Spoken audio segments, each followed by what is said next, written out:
Okay, so this will be... No, we have one more. One more left. Okay. Journey of building character. After several days of intense fighting, Troy had stood her ground. And Troy meaning like that city. Okay, city of Troy. Okay. Unable to break through, the last of the retreating Greeks could now be seen boarding their ships. As the soldiers stood atop a fortress, their eyes were drawn to a strange object that stood outside. After the High Council met, they concluded that the defeated Greeks had left behind a large wooden horse as a gift to symbolize their full surrender. They wheeled the horse inside, and a great celebration broke out late into the night. So you guys understand the situation? So Troy, city of Troy, and the Greeks are fighting, but Greeks can't penetrate, so they start leaving. And so they're celebrating, but they leave like a horse. Okay? Trojan horse, yeah. Okay? And they're like, oh, why did they leave this behind? Oh, maybe it's just there's a defeat, so they bring it in. Then, under the cover of the night, the plot was revealed. The wooden horse stirred to life. A secret door swung open. Slowly, a human head peered out. The hidden soldiers flung open the city gates, and the attacking Greeks marched in without resistance. A great slaughter ensued. The same horde that had stood as a monument of victory had become the instruction of their defeat.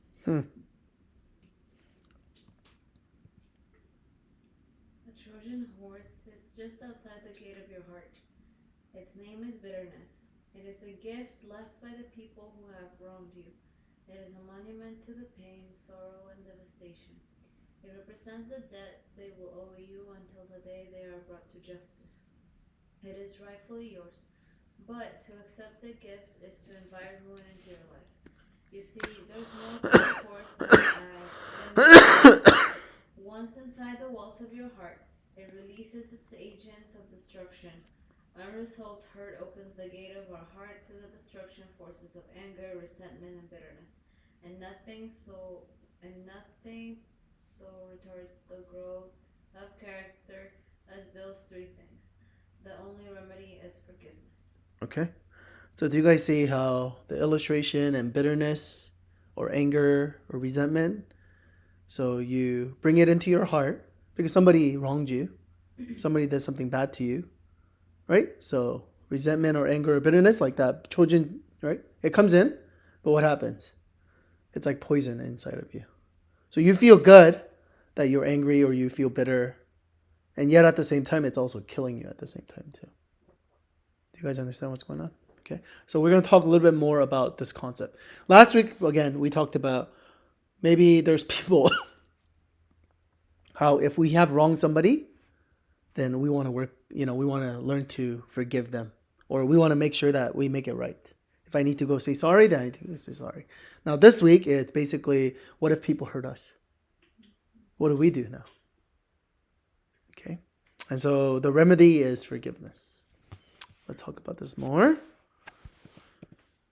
Okay, the first one. Hurt, rejection, abandonment, abuse leave us feeling like victims. It is a feeling of victimization that enables the harm inflicted on us by others to become an obstacle in our pursuit of character. A victim has an excuse. A victim can excuse just about any kind of behavior. After all, look at the way she's been treated. What should we expect from someone who has suffered like that? Yeah.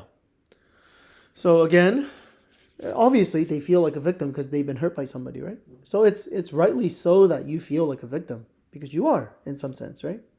And yet at the same time, you can, if you stay within that victim zone, then you could be really mean to people, you could be a jerk to people, but you're a victim. So it kind of excuses it. And so yeah, there's times in our lives where we could be victims, but if we stay there for a long time, then it becomes really, really sour. That's what it's basically saying, okay? To make matters worse, the current trend of psychology is to place more of the blame for our nation's character deficit on our culture. Individuals are no longer responsible for their decisions and behaviors because it is said individuals are nothing more than byproduct of our society. They had no choice in how they were brought up, right? Like family, school, whatever, city, whatever, government, whatever, right? collectively, we are all to blame. And yet, individually, we are all victims. So do you guys see what's going on?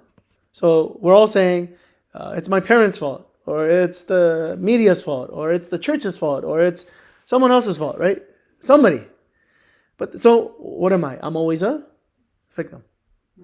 So therefore, I never take responsibility.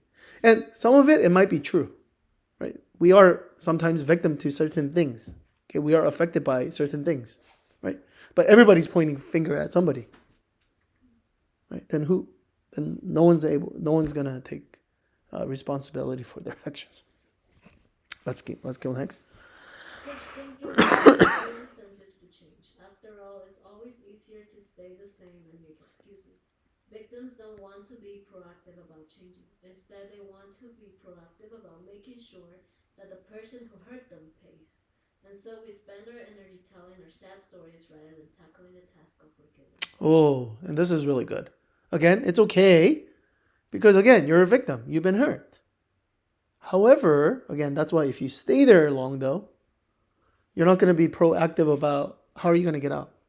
But all you're doing is thinking about, I'm going to get that person. Does that make sense? So it's nothing about yourself. It's about making other feel. You don't feel good. And so you're therefore saying, I'm going to drag you down with me. Does that make sense? It's not about, my mentality is not, how do I get better? But how do I drag the other person who hurt me down as well? So in essence, both of you guys are going to be in hell. Like, as in not like literal hell, but like you're in horrible situation. Yeah, figuratively. Like emotionally, everything else. Because by putting them, and of course, in our thought, we think if we pull them down, then we're going to like get better. Okay? But it's not, because you're not working on getting better. You're just working on tearing them apart. Bring them down, right? Okay, let's keep going. Forgiveness seems like such an oversimplification at times. Besides, what if they're in a situation where there are repeated rounds of abuse and rejection? There's got to be a limit. We say these things because we have a tendency to view forgiveness as a gift to the one who offended us, as a benefit to the person. For this reason, we are hesitant to forgive. Okay. Actually, before we get into our last one, what do you guys think so far? This concept of like victim, but if you stay as a victim, then you're not going to be proactive. You're not going to actually get better. You're going to be doing a lot of negative things, but you're going to be always excusing yourself. Maybe you have seen this in yourself, or you've seen this in other people. Right? They always play the victim card. They're always like, no, like, you don't know about my life. You don't know what I went through. Can you guys share any examples of that from your life or from your... So the last paragraph that Genesis read, it's basically saying that, again, we know that anger doesn't feel good. We know that this victim... When we see other people doing it, especially, when they play the victim card too much, we're like, oh, like, stop, Like, we see it.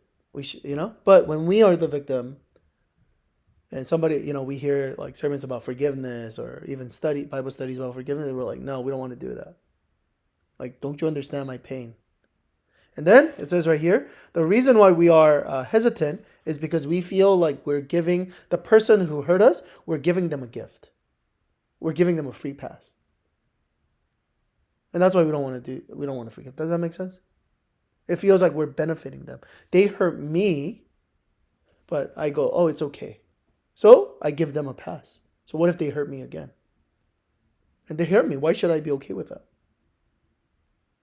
Okay, and that's one of the reasons why we are hesitant to forgive. Let's go on. But as we are about to see, forgiveness is not a gift for someone else. Sure, it may involve granting pardon for an offense, but that's just the beginning. The effects of forgiveness run much deeper. For the most part, it is a gift that was designed for us. It's something we give ourselves, because when you consider everything that's at stake, the one who benefits the most from forgiveness is the one who grants it, not the one who receives it. Okay. So I want you to kind of have a mind shift. Okay, and we're going to talk about what this mind shift is. But again, if you're always thinking about forgiveness as it's only going to benefit that person, then yeah, you should never forgive. Okay, but if you actually change your mindset around and say, yes, it will benefit them in some ways, but more than that, it's really going to benefit me. So let's see how that works out. Genesis? When people hurt us, there is a sense in which they have taken something from us. They owe us something. That's why we say things like, you owe me an apology, or I'm going to get even with him. Things are out of balance, and in order to achieve justice, a transaction must take place that transfers something back to the victim.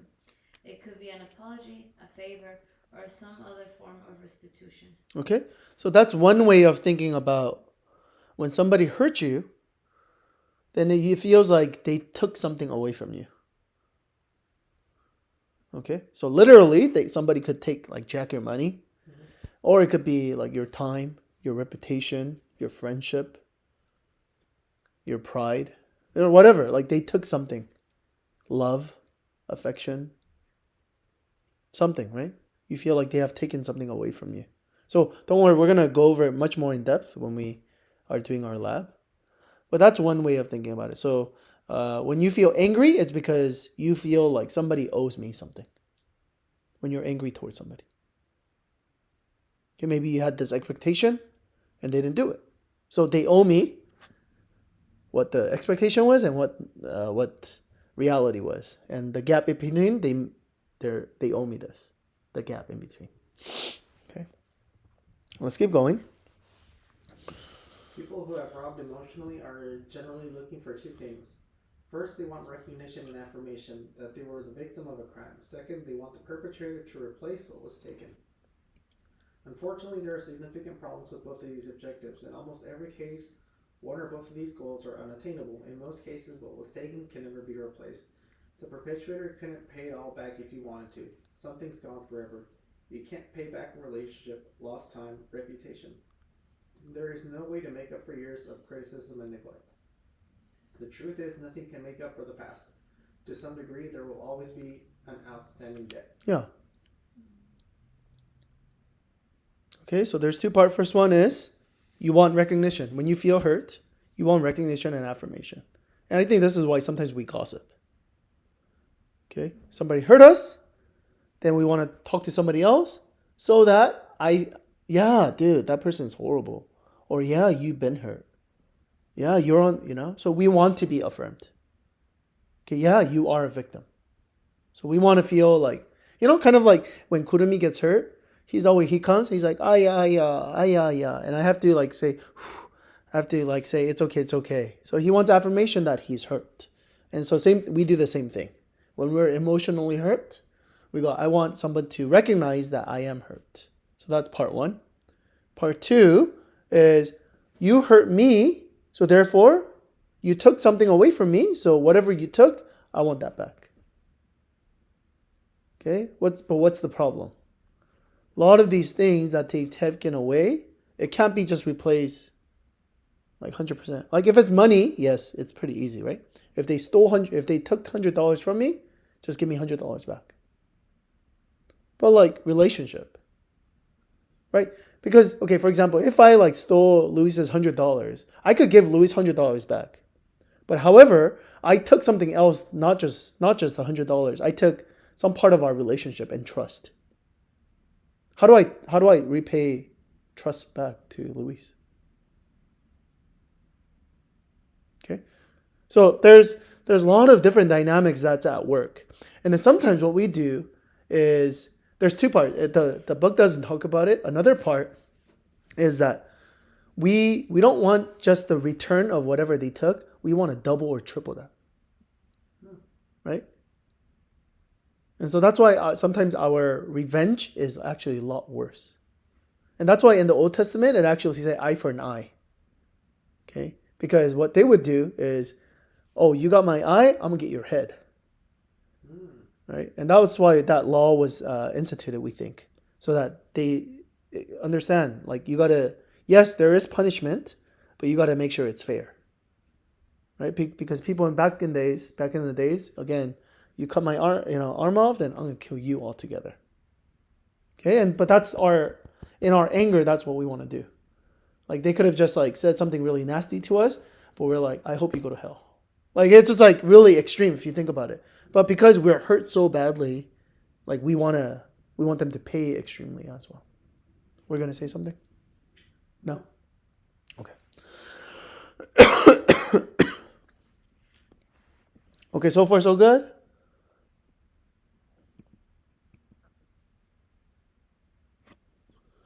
Is it my turn? To pursue payback, therefore, is futile. It can't be done. To sit and wait for an apology and restitution is to set ourselves for failure and further disappointment. For while we are waiting, the seeds of bitterness take root. Okay, so let's say you're waiting. You're like, okay, I'm going to wait until that person comes and apologizes. But every day or every hour that passes where that person doesn't, what happens? The Trojan horse came in and they're invading your heart. So it's not just anger anymore. It's bitterness and resentment. And then what happens is hurt people who hold on to their hurt, waiting to be paid back, always hurt other people. Does that make sense? So again, example, right? Let's say Luis hurts me, and I'm waiting for Luis to come and apologize to me, right? Until then, what happens? Bitterness, the Trojan horse, right? The resentment. So now when I'm interacting with Belen, who has nothing to do with any of this, but now I'm a bitter person. I'm a resentful person, right? So now my relationship with Belen or Genesis, it's going to get affected a little bit, right? Because again, that resentment and bitterness is just growing and growing and growing. Okay, does that make sense? Victims become victimizers. Okay, so victims, they hurt others. So hurt people hurt people. Hurt people, people who are hurt, they hurt other people as well. So we do to others what others have done to us. Along the way, we lose the will to do what is right. Okay, so do you guys kind of get a glimpse of what like anger, even if it's right? You should be angry about things. But yet, if you don't learn to deal with it, or again, you feel like a victim, again, that's fine. But you don't learn to deal with it, it pollutes your whole self. And then your character goes out the window, and the way you relate to other people that you love, it goes out the window as well. Let's keep going. Pain sets us up to become self-centered. Think about the last serious injury. On whom do you focus? You. That's the nature of pain. Emotional pain works the same way. And like physical pain, the more intense the emotional pain, the more self-centered we become. And self-centeredness is the arch enemy of character. Men and women or character are committed to putting others first. The golden rule is a standard. Consequently, holding on to hurt silence a person in the pursuit of character. It short circuits the whole process. Yeah. Right? So if I fall down and I break my arm, I'm not going to be thinking about like, oh, how can I help Belen or things like that, right? Yeah. Rightly so, because I'm hurt. I got to take care of myself. But again, if I'm always like, I got to take... Let's say I don't go to the hospital. I don't take care of this broken arm. I just let it just like hang around and just like, not let it heal. Then what am I always going to be thinking about? Myself. Because again, I have pain. So again, if you don't deal with your pain, you're never going to think about other people. You're always going to think about, oh, I got pain. So again, more selfish you become. And then again, selfishness and character, it doesn't go hand in hand. And that's what it's saying. Another avenue for dealing with pain is to stuff it. We've all been told you shouldn't feel that way. As a result, a lot of Christians simply take their emotions and stuff them deep inside. This approach generally leads to depression. Depression is almost always caused by suppressed anger, and depression leads to self-centered. Once again, it also takes its toll on a person's character.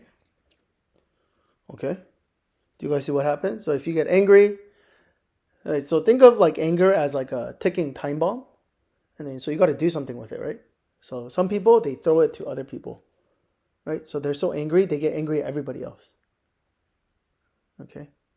And then some people, what they do, is they eat the time bomb themselves and it blows up inside of them. Okay? So eventually they just become really numb. Because again, anger is not necessarily a negative thing. We're going to actually, our next study for Sabbath school is going to be about anger. How to deal with anger biblically. So anger in itself is not necessarily a negative thing. But then you continue, every time you get angry, you're like, oh, I'm a Christian, I shouldn't be angry. Then you're learning to suppress your anger or your emotions, right? Then you become depressed because you don't know how to feel. Whenever you feel something, then you go, no, I need to deny. So therefore, you just become depressed. Again, and then when you get depressed, again, all you're thinking about, my life sucks, my life is horrible, I don't feel, I'm numb, everything is just I again. So again, whether you're throwing the bomb outside, it's about you because you got all this pain and you're a victim. Or, again, you eat it, and again, you're a victim, same way. Either way. Okay, so you see how it's okay to be angry, but if you don't learn to deal with anger well, then it's going to destroy your life.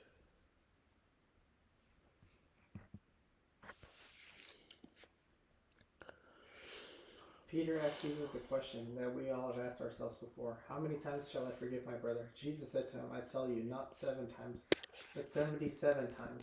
And before Peter could respond, Jesus told the most intriguing parable. So I'm sure this is a parable that you guys are all familiar with. Therefore, the kingdom of heaven is like a king who wanted to settle accounts with his servants. As he began the settlement, a man who owed him 10,000 talents, which is $3.5 billion, was brought to him. Since he was not able to pay, the master ordered that he and his wife and his children and all that he had be sold to repay the debt, which was common back then, during Jesus' time. The servant fell on his knees before him. Be patient with me, he begged, and I will pay back everything. Which is actually impossible if you do the math. Yeah. Okay. Later we're going to talk about denarii. One denarii is how much you make in one day. 1 talent is 10,000 denarii.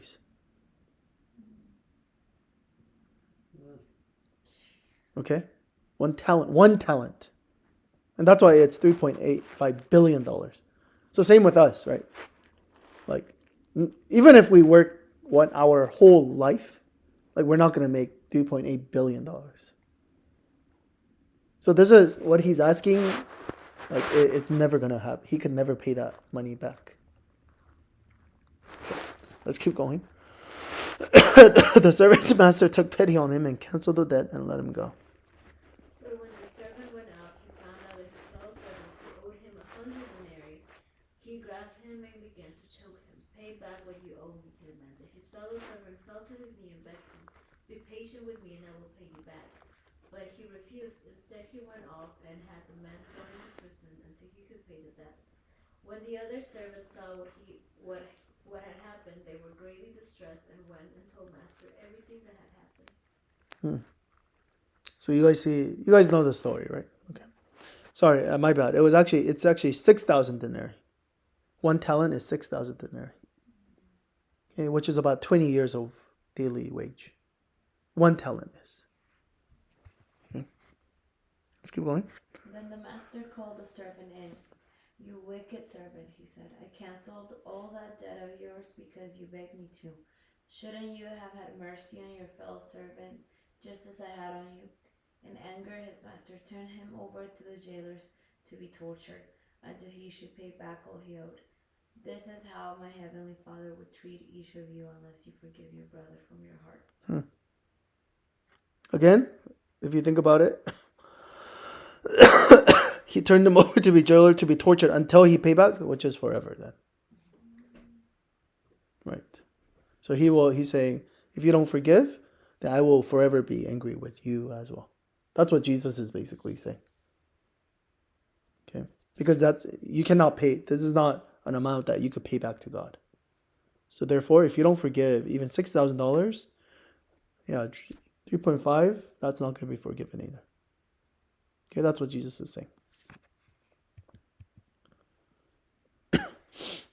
Belen?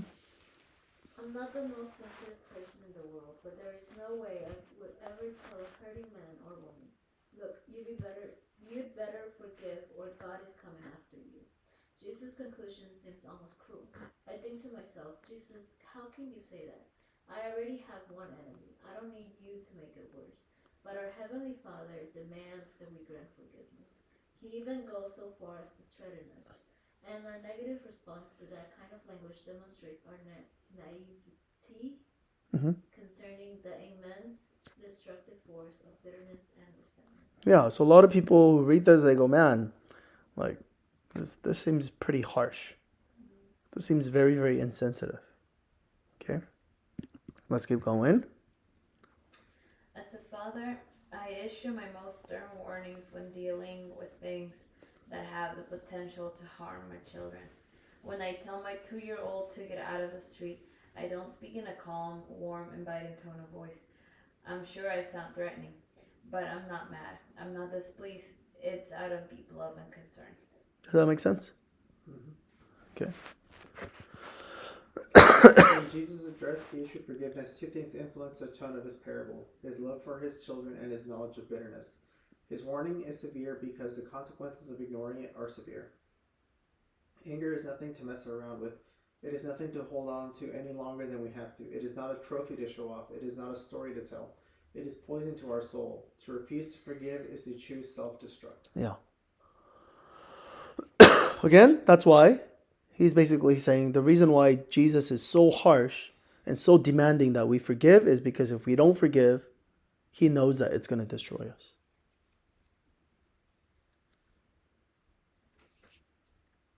Okay? So again, we don't understand that because again, when we feel like somebody hurt us, we go into our victim mode, rightly so, and then we don't think about how it's affecting us. We're just saying, no, we need to get that person down somehow. But Jesus is saying, if you don't take care of that, if you don't heal of that, then it's going to explode. And it's going to somehow destroy you and then destroy my relationship with you as well. And that's why he's so harsh with us when it comes to forgiveness. Okay. Any questions, clarifications before we go into our lab? Questions, clarifications? So now we're going to go to lab. And then you guys have your papers. So for now, do number 1 only. And then so today it's going to be a little bit different. Instead of you doing it all by yourself, we're going to do one at a time all together. Okay, and we're going to read the instructions on the presentation, okay, as well. So for now, number 1 is pretty simple, right? Okay, so write down the list of people that you are bitter, angry, resentful towards. So take some time to do that. Number 2, but on here it's number 1, okay?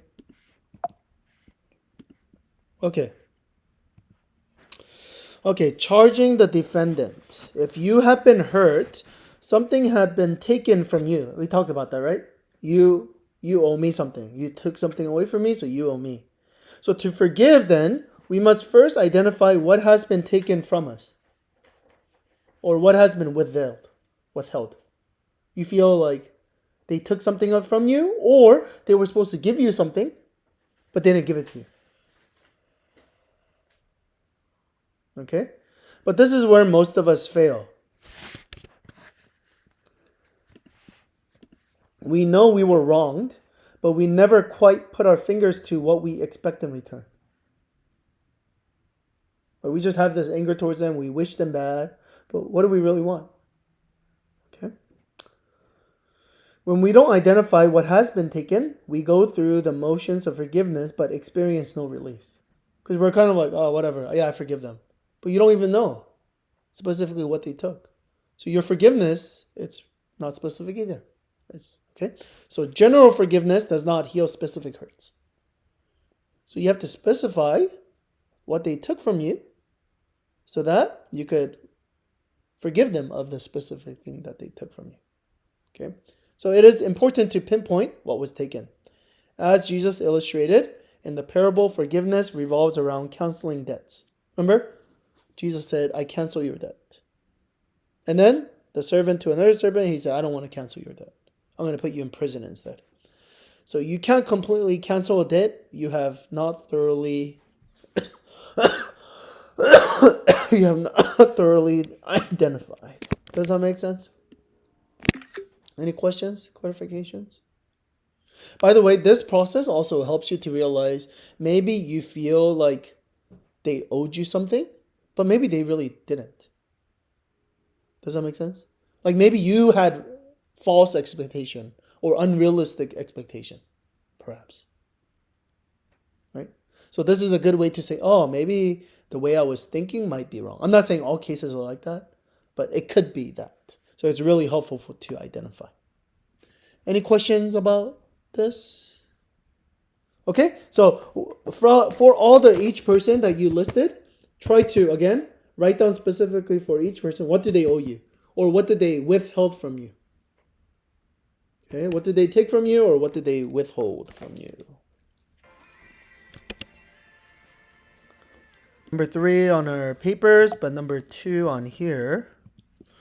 Okay, dropping the charge. After identifying exactly what has been taken, now you must then cancel the debt. Right? So now you know exactly what they have taken.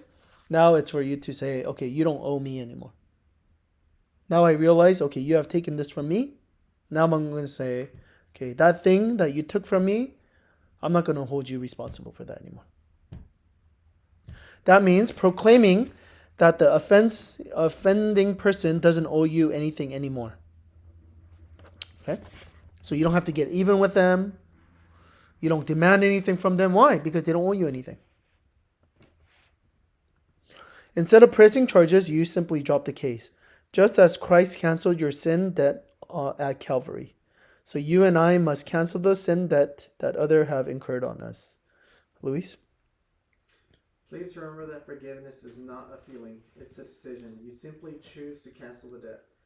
It's tempting to judge whether or not we have forgiven by how we feel toward our offender, but our feelings are not always an accurate gauge. In fact, feelings are generally the last thing to come around.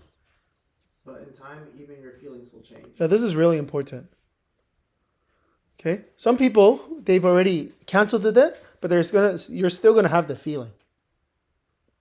Okay? Or some people, it's like a long time ago, right? Like 2 years ago, 5 years ago, and you're like, I don't care anymore.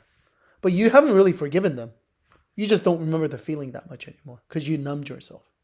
That's not forgiveness either. Does that make sense? Again, forgiveness is a decision to say you don't owe me anymore. And then sometimes feeling comes and feeling goes. Okay, we're going to talk about that.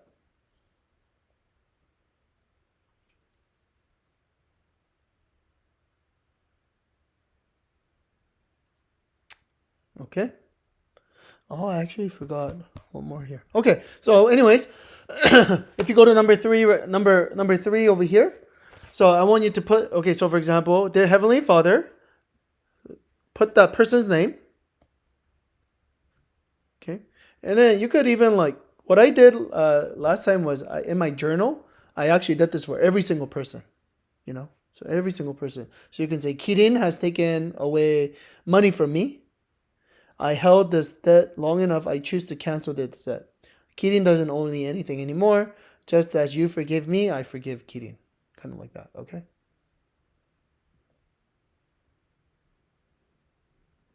And obviously, you don't want to just do it because we're doing it right now. You want to really take time to pray about it and to talk to God about. Okay, so this is going to take some process. It's not going to be done just tonight either. Okay, so that's what you're going to do with number 3.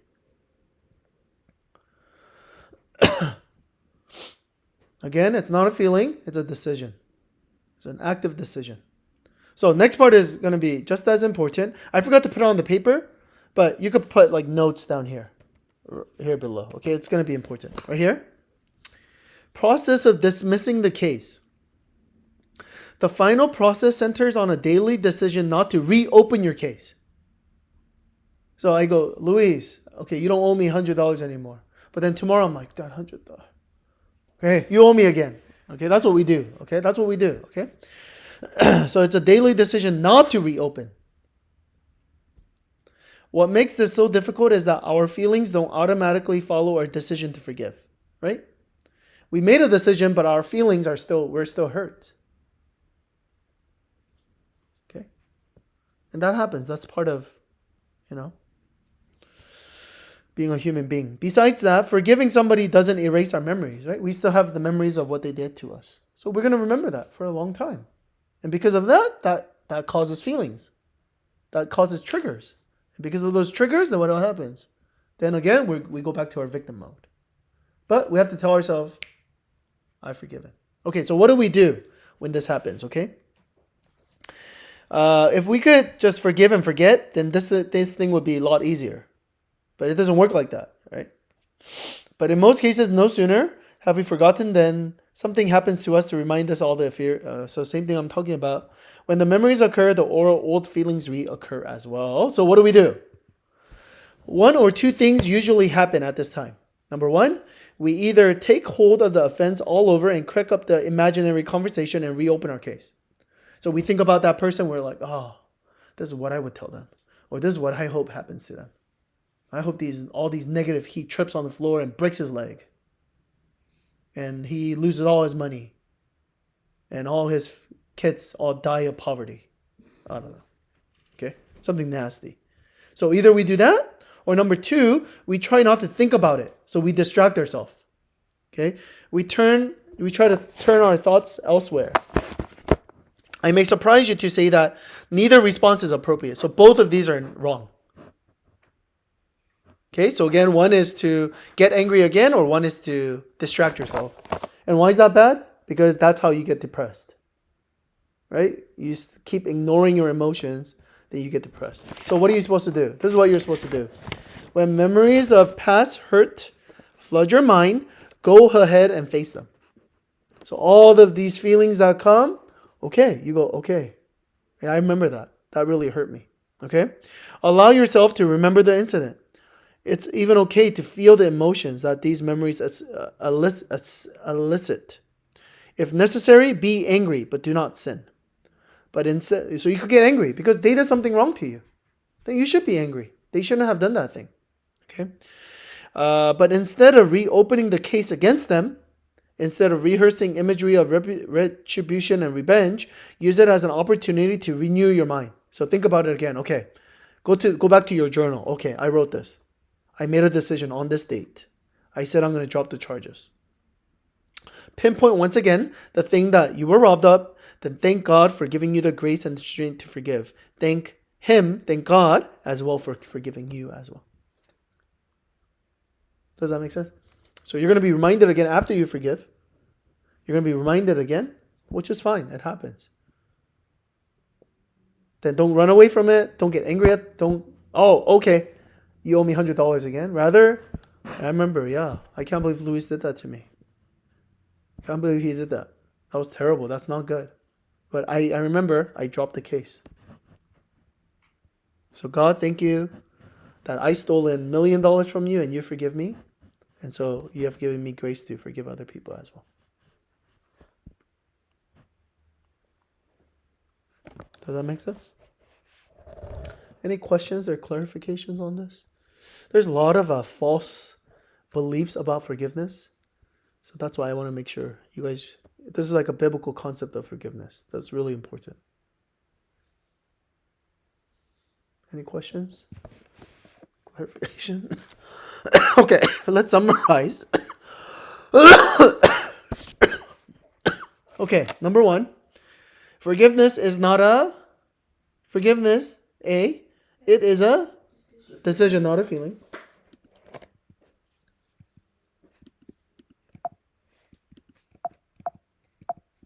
Oh boy. Okay, it's a decision, not a feeling. If you want Bible verses, these are different Bible verses. That's going to help you support that. Number two, it's an active decision to forget the debt even when memories resurface. So it's not forgetting. It's not forgetting. How can you forget the memory? You've been hurt. You can't forget it. Right? but you can forgive. You can let go of the debt. So it's an active decision to forget the debt. And then we actually didn't talk about this part, but it's wishing them the best. And that Jesus actually says, pray for them, right? It's wishing them the best and not condoning their action. Okay, it's wishing them the best. So one way you could pray is, this person really hurt me emotionally. Like, Jesus, I don't know why they keep doing that. And it's not good that they keep doing that. But God, I hope that they learn not to do that. Right? So I'm saying, on the one hand, they shouldn't be saying that to other people. They shouldn't be hurting me. They shouldn't be hurting other people. But I don't say, God, destroy them. Instead, I go, God, heal them. Make them better so they realize how harmful their behaviors are. So we wish them the best.